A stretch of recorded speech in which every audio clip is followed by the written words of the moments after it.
इब्राहिम लोदी से संबंधित जो हमारा क्वेश्चन बनता है वह यह है कि एक तो डायरेक्ट बनेगा achievement of Ibrahim Lodi as a ruler. Ibrahim Lodi की क्या उपलब्धियां थी एक सुल्तान के रूप में। दूसरा जो बहुत कॉमन क्वेश्चन इससे आता है कि describe the relation between Ibrahim Lodi and his noble class, है ना। अमीर वर्ग के साथ इब्राहिम लोदी के संबंध कैसे थे, इसके बारे में आपको लिखना है। ये इब्राहिम लोदी से संबंधित दो क्वेश्चन बनते हैं, लेकिन इसका उत्तर भी लगभग आपका एक ही होगा, जो हम लेक्चर में भी डिस्कस करेंगे। और इसके अलावा इस यूनिट में जो क्वेश्चन बनता है वह यह बनता है कि पानीपत का प्रथम युद्ध के क्या कारण थे। Discuss the causes of the first battle of Panipat. और इस युद्ध में बाबर की सफलता और इब्राहिम लोदी की असफलता के क्या कारण थे। ठीक है, तो ये दूसरा आपका टॉपिक हो गया जिस पर हम कल डिस्कस करेंगे। और एक जो टॉपिक है आपका वह है डाउनफॉल ऑफ दिल्ली सल्तनत का पतन। तो आज जो हमारा टॉपिक है वह है Ibrahim Lodi. Today I will discuss on Ibrahim Lodi. First of all कि आपका जो क्वेश्चन है कि achievement of describe the achievement of Ibrahim Lodi as a ruler of Delhi सल्तनत। एंड सेकंड कि describe the relation between Ibrahim Lodi and his noble class, है ना। इब्राहिम लोदी का अमीरों के साथ क्या संबंध था, एक सुल्तान के रूप में इब्राहिम लोदी की क्या उपलब्धियां थी, इसके बारे में हम लोग डिस्कस करेंगे। जैसा कि पहले के लेक्चर में हमने आपसे डिस्कस किया था कि Bahlol Lodi was the founder of Lodi dynasty. Bahlol Lodi Lodi वंश का संस्थापक था। उसकी मृत्यु के बाद से सिकंदर लोदी सुल्तान बना था। और इन दोनों के ही जो किंगशिप थ्योरी थी उसमें अंतर था। तुर्क राजत्व सिद्धांत, तुर्क जो है kingship theory and Afghan kingship theory are very difference. हमने ये देखा कि दिल्ली सल्तनत का जो तुर्क सिद्धांत था, वह तुर्क राजत्व सिद्धांत था, वह एक तरीके से डिक्टेटरशिप पर आधारित था, सॉवरेनिटी पे आधारित था, और जो है डिवाइन थ्योरी पर आधारित था। बट जो है आपका जो लोदी किंगशिप थ्योरी था जिसका फाउंडर बहलोल लोदी था, वह इक्वालिटी पर आधारित था, समानता पर आधारित था। और वह अफगान अमीरों में ही एक अमीर और उसके जैसा ही एक व्यक्ति शासक बन सकता था, इस थॉट पर आधारित था। यानी कि नोबेल क्लास के जो अमीर थे उनको पूरी तरह से आज़ादी थी। उनका जो महत्वाकांक्षा थी जो तुर्क राजत्व सिद्धांत में एक तरीके से दफन कर दी गई थी, समाप्त कर दी गई थी, वह बहलोल लोदी के समय में पुनः एक बार से रीजनरेट हुई थी, पुनः जो है उदित हुई थी। ऐसी स्थिति में सिकंदर लोदी जब शासक बनता है तो उसने एक तरीके से बैलेंस्ड जो है किंगशिप थ्योरी बनाई, संतुलित राजत्व सिद्धांत बनाया, जिसमें तुर्क राजत्व सिद्धांत और अफगान राजत्व सिद्धांत, यानी एक तरफ डिक्टेटरशिप भी था तो दूसरी तरफ लिबर्टी भी थी, उदारता भी थी। इन दोनों के संयुक्त मिश्रित प्रयास से हमने ये देखा कि सिकंदर लोदी ने शासन करने में सफलता पाई और अमीरों के साथ उसके संबंध न तो खराब हुए न तो अच्छे हुए, संतुलित रहे। बट इब्राहिम लोदी के समय में स्थिति जो है अलग थी। हम देखते हैं कि सिकंदर लोदी की मृत्यु के बाद Ibrahim Lodi was the son of Bahlol Lodi, and he was the elder of आपका जलाल खां, and Jalal Khan was the son of Sikandar Lodi. हम ये देखते हैं कि सिकंदर लोदी का जो पुत्र था वह जलाल खां था, और जो है इब्राहिम लोदी जो था वो जलाल खां का बड़ा भाई था। तो ऐसी स्थिति में हम ये देखते हैं कि सिकंदर लोदी की मृत्यु के बाद, after the death of Sikandar Lodi, Afghan अमीरों ने यह निश्चित किया कि जो सत्ता सिकंदर लोदी के समय में केंद्रित हो गई थी, यानी कि एक तरीके से एक राजा के ही अंदर संतुलित हो गई थी, यह स्थिति उनकी पद, उनकी प्रतिष्ठा के लिए बेहतर नहीं थी। ऐसी स्थिति में उन्होंने इसको डिसेंट्रलाइज करने की कोशिश की, यानी विकेंद्रित करने की कोशिश की, बांटने की कोशिश की। इसलिए यह निर्धारित किया कि जलाल खां जो सिकंदर लोदी का पुत्र था, और जो इब्राहिम लोदी था वह जलाल खां का बड़ा भाई था, इन दोनों के बीच जो सत्ता थी, जो शासन था, उसको विभाजित कर दिया जाए। इसमें यह अमीरों ने तय किया कि जौनपुर और कालपी का जो पूर्वी एरिया था उसका प्रशासक जलाल खां को बना दिया जाएगा, और दिल्ली और आगरा का प्रशासक इब्राहिम लोदी को बना दिया जाएगा। इस समझौते के बाद से हम ये देखते हैं कि जब जलाल खां शासन करने के लिए जौनपुर की ओर रवाना होता है, अभी वह कालपी ही पहुंचता है कि दिल्ली और आगरा के सुल्तान के रूप में प्रतिष्ठित इब्राहिम लोदी अमीरों के प्रभाव में आकर विश्वासघात करता है, और उसे एक फरमान भेजता है कि वह कालपी से पुनः वापस जो है दिल्ली चला आए।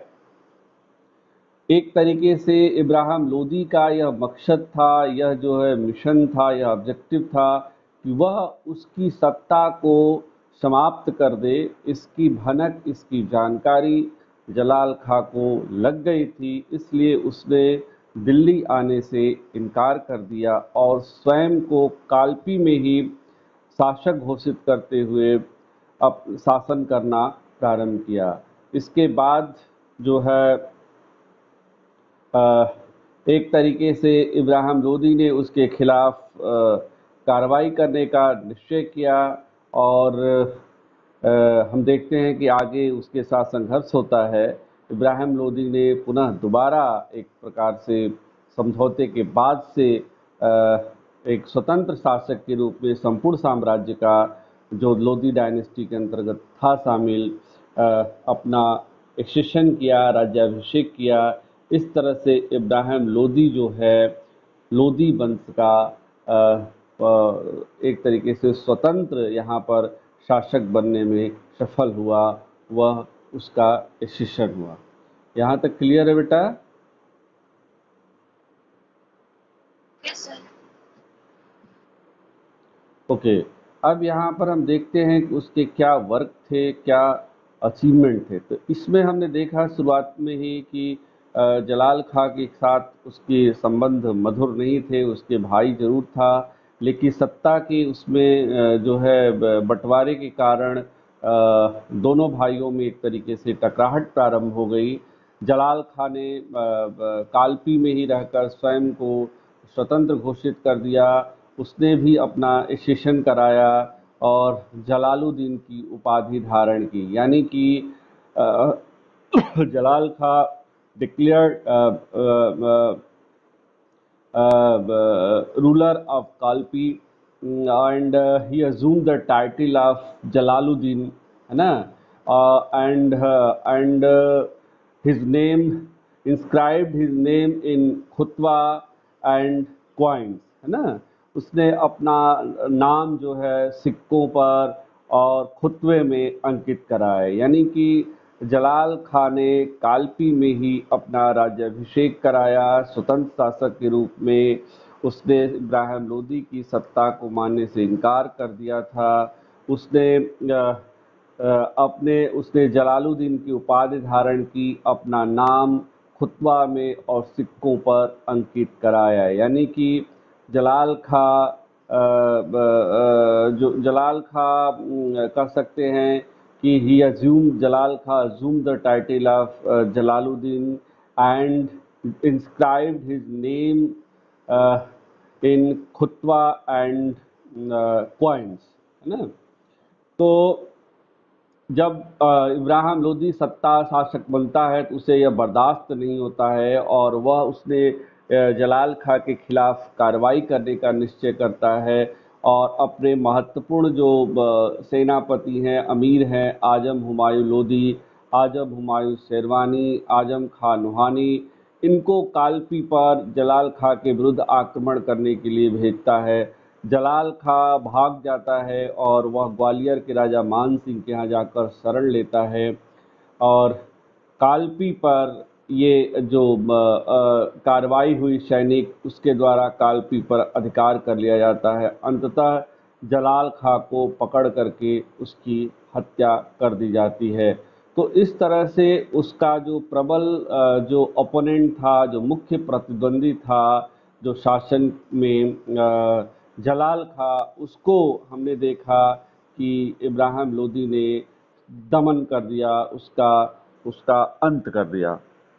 उसके बाद जो है उसने ग्वालियर के खिलाफ कार्रवाई की है, उसकी बड़ी उपलब्धि थी, क्योंकि ग्वालियर के राजा मान सिंह ने हमने देखा कि जलाल खां को संरक्षण दिया था। इसके कारण इब्राहिम लोदी उससे नाराज था, इसलिए ग्वालियर के राजा मान सिंह के खिलाफ जब उसने कार्रवाई की तो कार्रवाई करने के लिए उसने आजम हुमायूं शेरवानी के नेतृत्व में सेना ग्वालियर पर अटैक करने के लिए भेजा।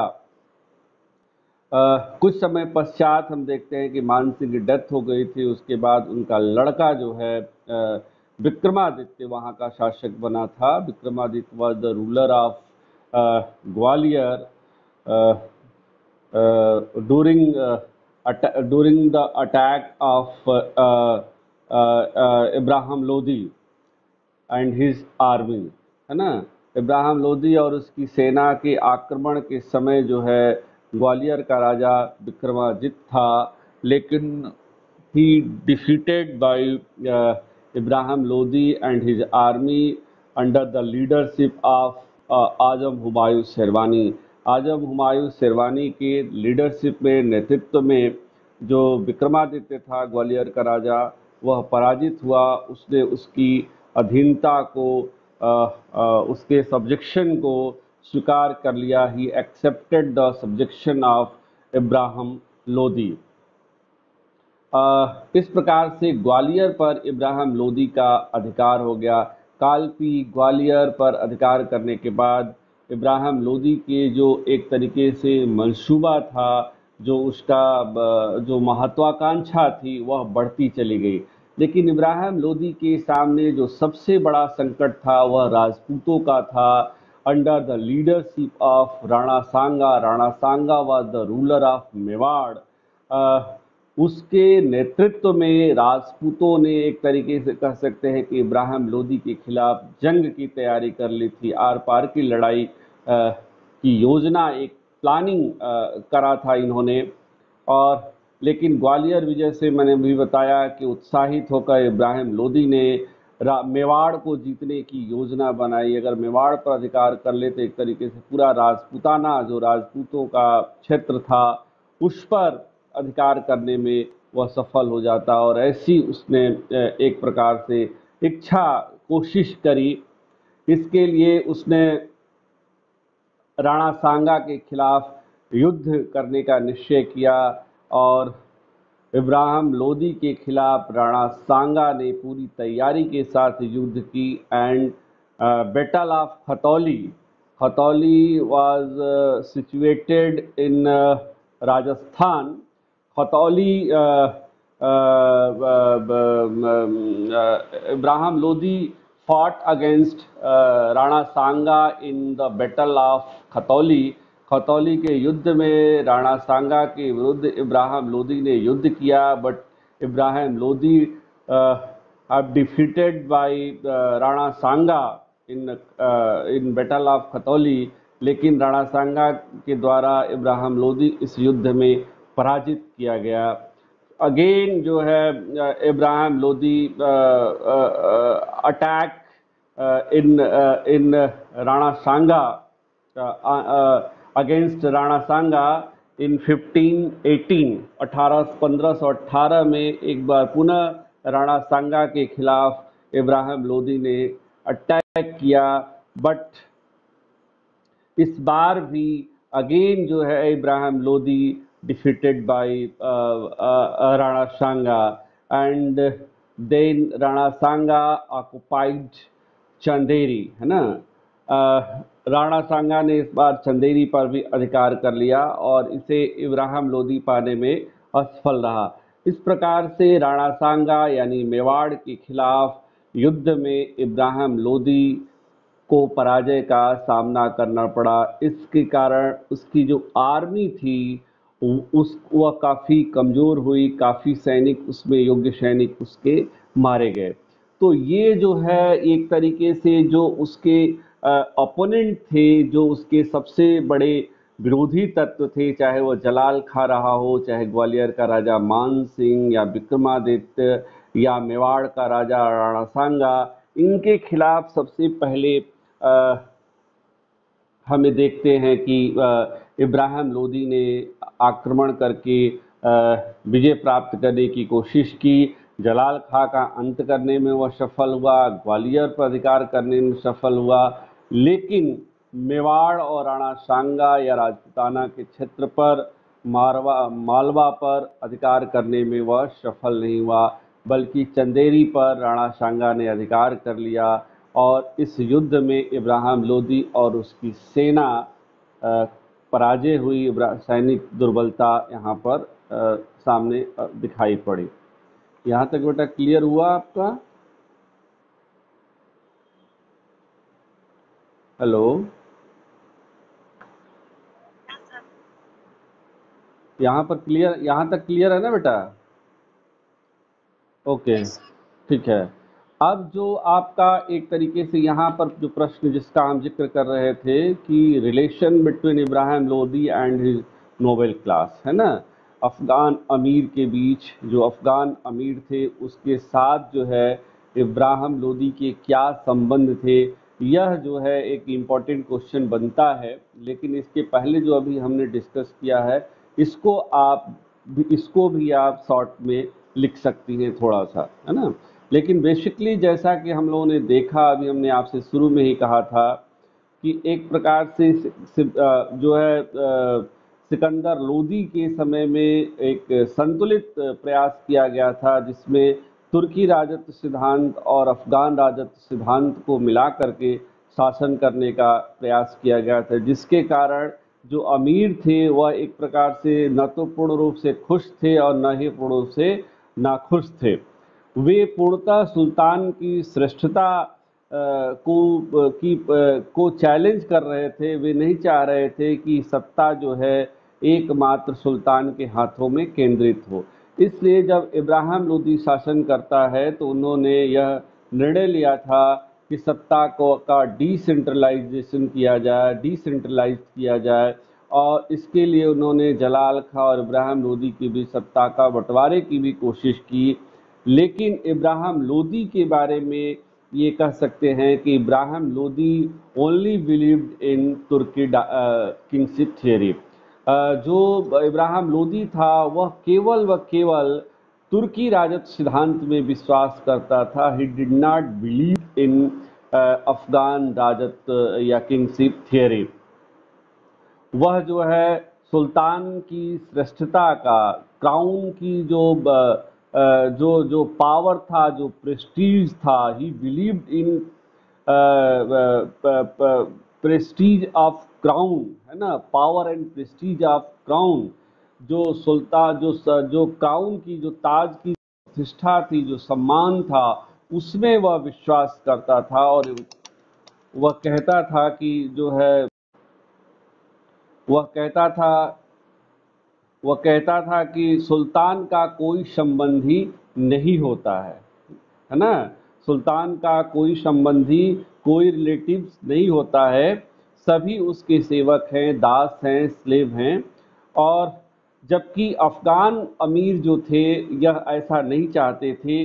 वे चाहते थे कि उनके साथ वैसा ही व्यवहार किया जाए जैसा सुल्तान बहलोल लोदी के समय में किया जाता था, जिसके बारे में हमने आपसे डिस्कस किया था कि बहलोल लोदी के समय में अफगान अमीरों को पूर्ण आज़ादी थी, स्वतंत्रता थी।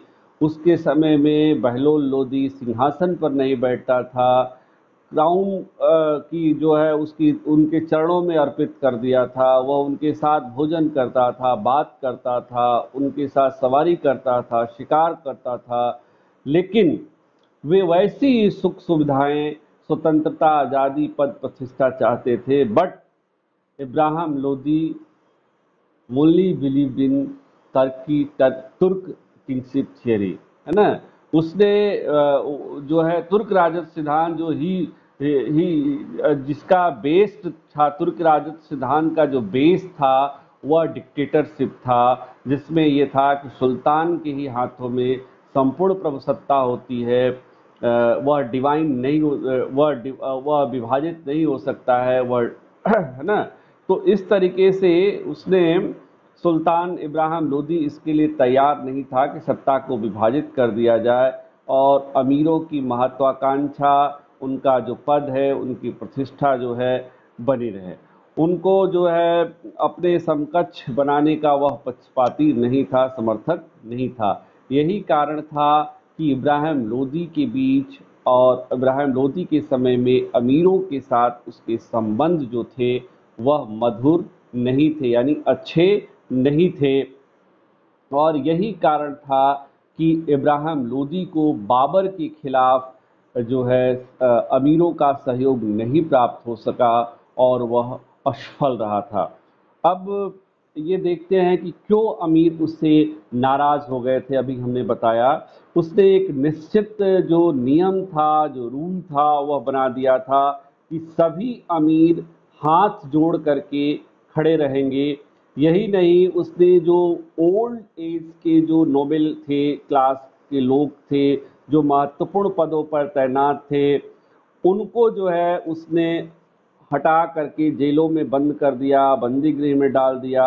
और जो यंग जनरेशन थी उनको विश्वास पात्र मान करके उनको नियुक्ति करना प्रारंभ कर दिया, उनको प्रोत्साहन दिया। एक तरीके से जो ओपोनेंट जो ग्रुप था युवाओं का उसने तैयार करना शुरू किया। और उसने जो लोदी थे, जो ये फर्मूली थे, नुहानी थे, उनकी जगह उसने नियाजी, सूर, काकर, जो अमीर क्लास का जो एक तरीके से डिवाइडेशन हुआ था, उसको प्रोत्साहन उसने दे करके एक ओपोनेंट जो ग्रुप था वह तैयार कर लिया था। इससे जो पुराने अमीर वर्ग के लोग थे उनको, इनके सम्मान को, उनके स्वार्थ को काफ़ी ठेस पहुंची थी और वे सुल्तान से नफरत करने लगे थे, द्वेष करने लगे थे। सुल्तान को जब यह विश्वास होने लगा था कि अमीर विरोधी होने के कारण उसके आदेशों की अवहेलना की जा रही है, जिसके कारण वह उन अफगान अमीरों को जो उससे शंका की दृष्टि से देखते थे, जो उसके खिलाफ षड्यंत्र कर रहे थे, उनके खिलाफ कार्रवाई करनी प्रारंभ की। इससे स्थिति और अधिक खराब हुई। न तो वह अमीरों का विश्वास पात्र बन सका, न ही अमीरों ने उसके कार्य में कोई सहयोग किया, बल्कि सुल्तान इब्राहिम लोदी ने उनके खिलाफ कार्रवाई करते हुए उनको बंदी गृह में डाल दिया। इससे एक एक करके जो प्रतिष्ठित, सम्मानित जो अमीर थे, जो पूर्व के शासकों के काल में महत्वपूर्ण पदों पर कार्य करते हुए सफलता दिला चुके थे लोदी साम्राज्य को, उनका समर्थन उसे नहीं प्राप्त हो सका और इब्राहिम लोदी डायनेस्टी का अंत हो गया। हमें देखते हैं कि उसके इस नीतियों के कारण दौलत खां लोदी जो पंजाब का सूबेदार था और उसका खुद का अंकल आलम खां लोदी बाबर जैसे विदेशी शासक को भारत पर आक्रमण करने के लिए आमंत्रित कर रहे हैं। इसके पीछे यही कारण है कि वे चाहते हैं कि सर, हाँ बेटा। सर तो इसमें हम ये देख रहे हैं कि जो इब्राहिम लोदी के खिलाफ जो आलम खां लोदी, जो दौलत खां लोदी बाबर को भारत पर आक्रमण करने के लिए आमंत्रित कर रहे हैं, उसके पीछे यही कारण है कि वह अमीरों का विश्वास प्राप्त करने में सफल नहीं हो सका और एक एक करके अमीरों का वह दमन कर रहा है और अमीर उसके खिलाफ होते जा रहे हैं। जैसे पहला उदाहरण हम देखते हैं कि मियाँ भुआ एक अमीर था, वयोवृद्ध, जो ओल्ड एज का अमीर था, काफ़ी प्रतिष्ठित अमीर था। सिकंदर लोदी के समय में उसने बहुत ही प्रशंसनीय महत्वपूर्ण कार्य किया था और जो जुडिशरी था उसको उसने एज ए कह सकते हैं कि उसका प्रिसाइड किया था, उसको उसकी अध्यक्षता करी थी, उसके रूप में उसने कार्य किया था। लेकिन वृद्धावस्था के कारण इब्राहिम लोदी के समय में वह अपने कर्तव्यों को, अपने दायित्वों को अच्छे से नहीं कर पा रहा था, तो उसको रिटायर्ड करने की जगह इब्राहिम लोदी उसको बंदी गृह में, पिजन जो है उसमें उसने बंद कर दिया और उसके पुत्र को जो है वजीर के पद पर नियुक्त किया। बंदी गृह में ही यानी जेल में ही मियाँ भुआ की डेथ हो गई। उसके डेथ होने से उसके बेटे को नाराज़गी हुई, उसके परिवार को नाराज़गी हुई और लोगों को ये लगने लगा कि इब्राहिम लोदी ने बंदी गृह में मियाँ भुआ की हत्या करा दी। इससे जो पुराने और जो अमीर थे वे और अधिक भयभीत हो गए। उनको ये लगने लगा कि आज नहीं तो कल हमारा भी इब्राहिम लोदी इसी तरह से जो है हत्या करा देगा, वह विश्वास करने के योग्य नहीं। दूसरा जो केस हम देखते हैं कि वह आजम हुमायूं शेरवानी।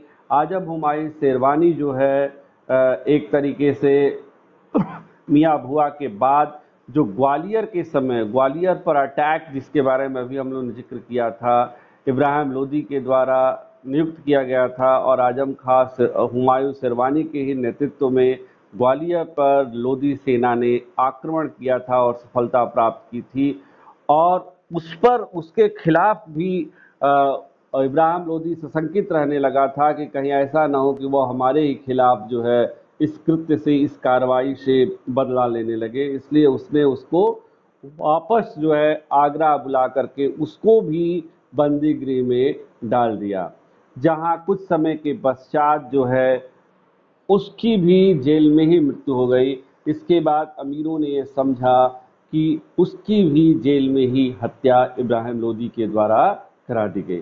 तो यह एक प्रकार का बड़ा ही दुर्भाग्यपूर्ण था कि मियाँ भुआ, आजम हुमायूं शेरवानी जैसे लीडर्स की, महत्वपूर्ण अमीरों की इब्राहिम लोदी खोता जा रहा है, बंदी गृह में डाल करके उनकी हत्या कराता जा रहा है और जो अमीर बचे हुए उनके मन में भी संदेह पैदा होता है। इस्लाम खां का विद्रोह तब हम देखते हैं कि आजम हुमायूं शेरवानी का जो पुत्र था इस्लाम खां, उसको जब ये पता चलता है कि उसके पिता आजम हुमायूं शेरवानी को बंदी गृह में डाल दिया गया है, तो कड़ा मानिकपुर जो आपके इलाहाबाद कौशाम्बी के एरिया में पड़ता है, बड़ा ही महत्वपूर्ण क्षेत्र है, वहाँ पर इस्लाम खां ने विद्रोह कर दिया। जब वह विद्रोह जब पता चलता है कि आजम हुमायूं लोदी, सईद खां लोदी और कुछ अन्य अमीर सुल्तान जलाल ये इस्लाम खां से मिल गए हैं, तो उसने अपने जो नवयुवकों का जो दल बनाया था, जो एक ग्रुप बनाया था, उनको जो है इस्लाम खां के खिलाफ कार्रवाई करने के लिए कड़ा मानिकपुर में इब्राहिम लोदी भेजता है। हालांकि वे असफल होते हैं, इससे सुल्तान बहुत असंतुष्ट होता है और उसने ये एक प्रकार से नियम बना दिया, आदेश बना दिया कि जो लोग विद्रोह को दबाने के लिए भेजे गए हैं, यदि वे विद्रोह को दबा नहीं पाते हैं, विजित नहीं कर पाते हैं, तब तक उनको दरबार में आने नहीं दिया जाएगा।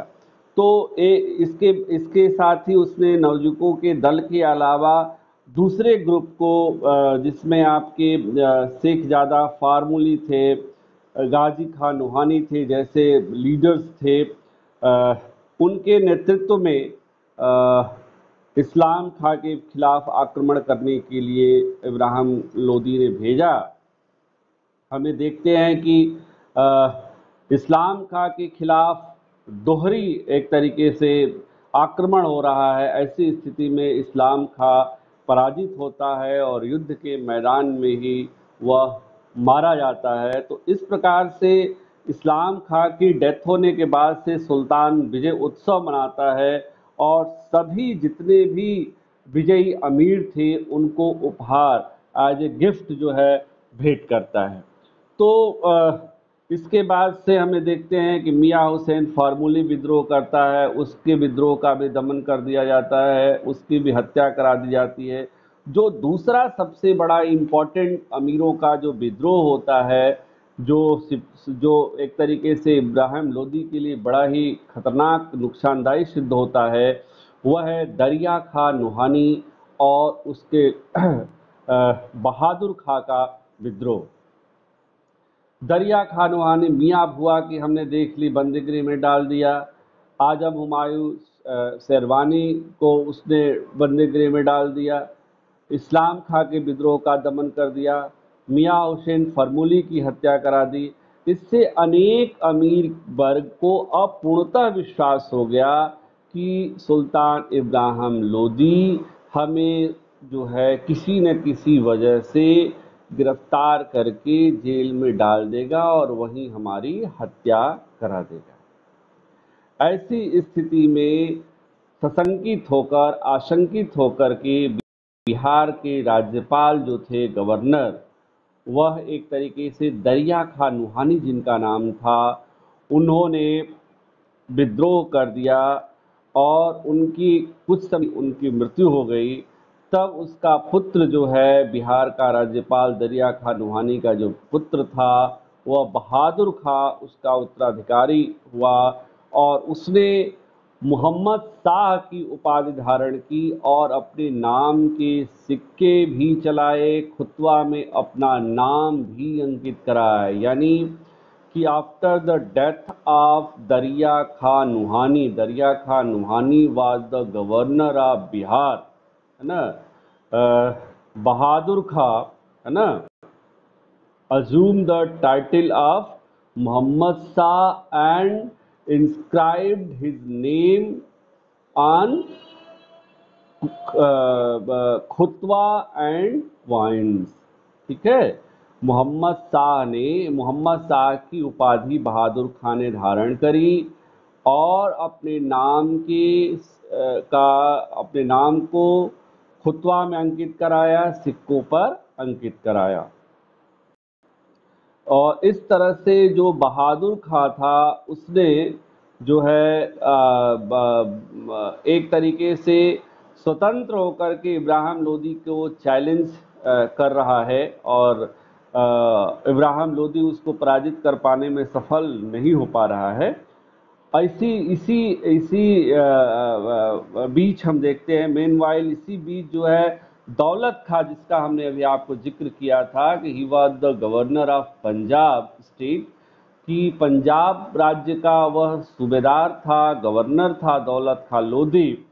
और उसको दौलत खां लोदी को बुलाता है, वह राजधानी यानी आगरा में बुलाता है और वह स्वयं न आकर के अपने बेटे दिलावर खां लोदी को इब्राहिम लोदी के दरबार में आगरा भेजता है, ये इस संदेश के साथ कि मैं अस्वस्थ हूँ, मैं बीमार हूँ और स्वस्थ होने के उपरांत जो है मैं राजधानी आगरा में उपस्थित होऊंगा। जब दिलावर खां लोदी उसके दरबार में पहुंचता है आगरा, और जब यह बात बताता है कि मेरे पिता स्वस्थ हैं और जब वो स्वस्थ हो जाएंगे तो आपके दरबार में उपस्थित होंगे, इब्राहिम लोदी इससे अप्रसन्न होता है और उसने जो है अपनी दीवार पर जो है जो भी पिक्चर लगी हुई थी, फोटो लगी हुई थी, जिसमें बंदी गृह का दृश्य था, जिसमें कई मियाँ भुआ हो या आपके आजम हुमायूं शेरवानी हो या दरिया खां नुहानी हो, इन सबकी जो फोटो लगी हुई थी, जिसको बंदी गृह में डाल दिया गया था और उनकी मृत्यु हो गई थी, उस फोटो को दिखाते हुए उसने दिलावर खां को यह संदेश दिया कि अगर तुम्हारे पिता यहाँ उपस्थित नहीं होंगे तो उनका भी यही हर्ष होगा, इसलिए उनसे ये कहो कि वे तत्काल ही आगरा राजधानी उपस्थित हो। जब दिलावर खां को इस प्रकार का संदेश इब्राहिम लोदी ने दिया तो वह किसी प्रकार से उसके दरबार से भागने में सफल हुआ और भागकर अपने पिता दौलत खां लोदी से इब्राहिम लोदी के द्वारा किए गए इस अपमान को बताया और ये कहा कि वह आपको भी बंदी गृह में डाल देगा, आपके खिलाफ भी वह षड्यंत्र कर रहा है। दौलत खां लोदी काफी नाराज हुआ और उसने Babur was the ruler of Kabul, Kabul now situated in central Asia, उसको ही इनवाइटेड, है ना, उसने उसको इनवाइट किया, आमंत्रित किया कि वह भारत पर आकर के आक्रमण करे। इसके पीछे आप ये देख लीजिए, यह अंदेशा ये बात थी कि इब्राहिम लोदी को हमें हर हाल में हराना है, इसको सत्ता से हटाना है और दिल्ली की प्रभुसत्ता पर हमें, पंजाब की प्रभुसत्ता पर हमें अपना अधिकार बनाए रखना है, क्योंकि उनको ये नहीं मालूम था कि बाबर आकर के यहाँ पर मुगल सत्ता को स्थापित कर लेगा। ये कहीं न कहीं एक प्रकार से अमीरों और इब्राहिम लोदी के बीच जो आपसी वैमनस्यता थी, जो कटुता थी, उसका ही यह प्रभाव था, क्योंकि लैक ऑफ यूनिटी थी, लैक ऑफ सपोर्ट था, है ना, कोई सहयोग नहीं था, उसका अभाव था, जो राजनीतिक जो एकता थी उसका अभाव था। इस सर्कमटेंसेज, इस परिस्थितियों में हमें देखते हैं, इन्हीं परिस्थितियों में बाबर जब भारत पर आक्रमण करता है तो वह सफल होता है।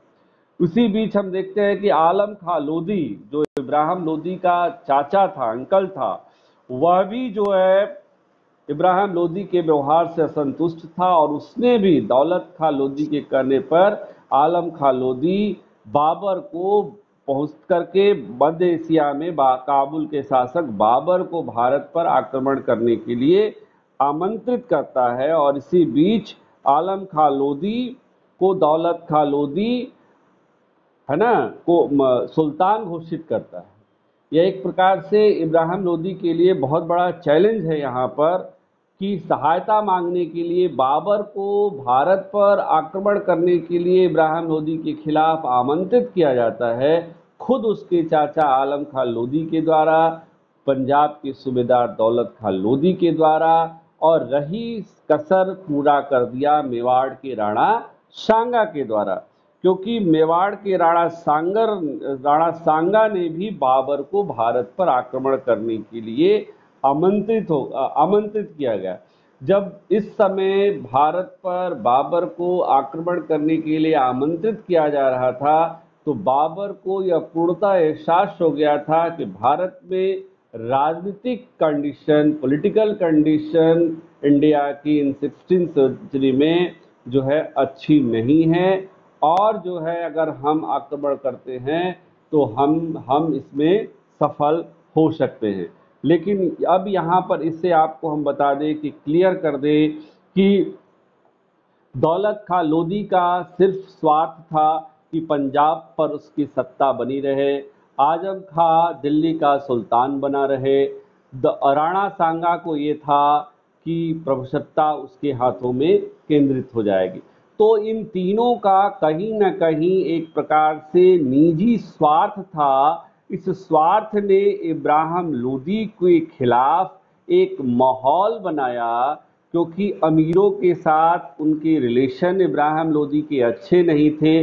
अपने सबसे महत्वपूर्ण, प्रभावी और सम्मानित अमीरों को उसने बंदी गृह में डालकर उनकी या तो हत्या करा दी या फिर बंदी गृह में डाल दिया, उनकी डेथ हो गई और उनको उस पर विश्वास नहीं था। इब्राहिम लोदी उनसे सहयोग नहीं प्राप्त कर सका, राजपूतों का सहयोग नहीं प्राप्त कर सका, जिसका ये परिणाम हुआ कि बाबर के खिलाफ उसका अहम भाव, उसकी चरित्रहीनता, उसकी वैयक्तिक दुर्बलता, उसकी आर्मी की वीकनेस, है ना, अमीरों का सहयोग, ये कुछ ऐसे पॉइंट्स थे जिसके कारण बाबर ने जब भारत पर आक्रमण किया तो पानीपत के फर्स्ट जो बैटल था, first battle of Panipat, who fought between Ibrahim Lodi and Babur, and Ibrahim in this battle Babar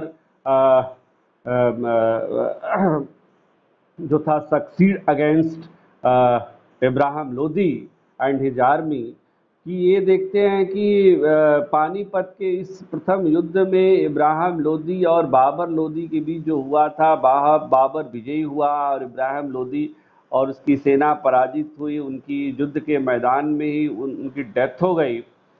और उसके पहले भी बाबर ने भारत पर 4 आक्रमण किए थे 1519 से लेकर के 5वां, 5th and last attack against Ibrahim Lodi and in India, first battle of Panipat in 1526, है ना। 1526 में जो पानीपत का पहला युद्ध हुआ, उसके पहले भी बाबर ने भारत पर आक्रमण 4 किए थे। पानीपत का युद्ध जो है 5वां और अंतिम था। इस युद्ध में बाबर विजयी हुआ और इब्राहिम लोदी पराजित हुआ। इस युद्ध का जो सबसे महत्वपूर्ण परिणाम ये हुआ कि न केवल इब्राहिम लोदी का अंत हुआ, बल्कि लोदी डायनेस्टी का भी अंत हुआ और दिल्ली सल्तनत का भी अंत हुआ और भारत में मुगल वंश की, मुगल डायनेस्टी की सत्ता स्थापित हुई, जिसका संस्थापक बाबर था। यानी Babur was the founder of Mughal dynasty in India, है ना। भारत में मुगल वंश का जो संस्थापक था वह आपका बाबर था। जैसा कि इस युद्ध के बारे में कहा जाता है, जैसा हम लोगों ने डिस्कस किया था और नियामतुल्लाह भी कहते हैं कि सुल्तान इब्राहिम लोदी के अतिरिक्त भारत का कोई भी सुल्तान जो है युद्ध में मारा नहीं गया था, युद्ध के मैदान में मारा नहीं गया था। इस प्रकार दिल्ली सल्तनत, जिसका जन्म, जिसका कह सकते हैं कि एक प्रकार से जो ओरिजिनेटेड जिसका हुआ था, जो राइज हुआ था, एक प्रकार से वह तराइन के सेकंड बैटल के बाद हम लोग देखते हैं कि जिस प्रकार से दिल्ली सल्तनत का जन्म हुआ और उसका अंत जो है पानीपत के फर्स्ट बैटल में हुआ। ठीक इसी युद्ध में जो है लोदी वंश के शासन का अंत हुआ, इब्राहिम लोदी के शासन का अंत हुआ, दिल्ली सल्तनत का पतन हुआ और भारत में मुगल सत्ता की स्थापना हुई। इस प्रकार से हमारा यह व्याख्यान यहाँ पर पूर्ण हुआ।